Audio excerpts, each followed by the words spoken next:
Welcome viewers. SSC 2016 panel বাতিল মামলাটি গত 6/8/2024 সুপ্রিম কোর্টে উঠেছিল এবং আমরা দেখেছিলাম সেই শুনানি কিন্তু পরবর্তী তারিখের জন্য পিছিয়ে যায় এবং সেই পরবর্তী তারিখের কিন্তু একটি টেন্টেটিভ ডেট মেনশন হয়েছিল।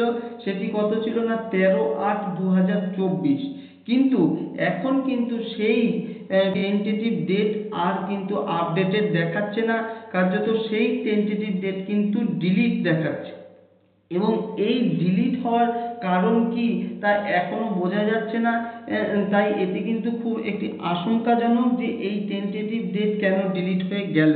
এই প্রসঙ্গে আরও একটি বিষয় যেটি বলার, দেখুন এই 18/8/22 the state of West Bengal versus Baishakhi Bhattacharya Chatterjee এর সঙ্গে ট্যাগড হওয়া একটি এসএলপি রায় রয়েছে, যে এসএলপির ডায়েরি নম্বর কত না 30/645, যার পিটিশনারকে পলাশ মণ্ডল।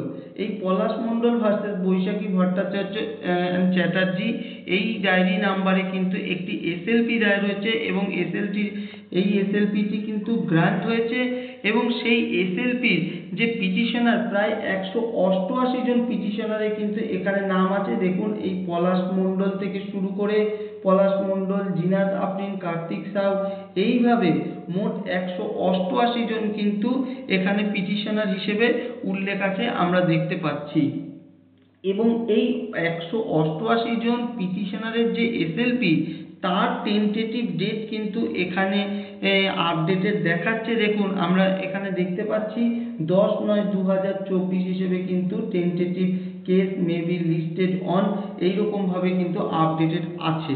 কিন্তু এইখানে যে মামলাটা, যে the state of West Bengal versus Baishakhi Bhattacharya, সেই যে মামলা যেখানে আপডেট দেখাচ্ছিল সেখানে কিন্তু বা অন্যান্য এর সঙ্গে ট্যাগড হওয়া যে এসএলপিগুলো, সেই ক্ষেত্রেও যদি আমরা দেখি সেখানে কিন্তু কোনো আপডেট তারিখ হিসেবে দেখাচ্ছে না।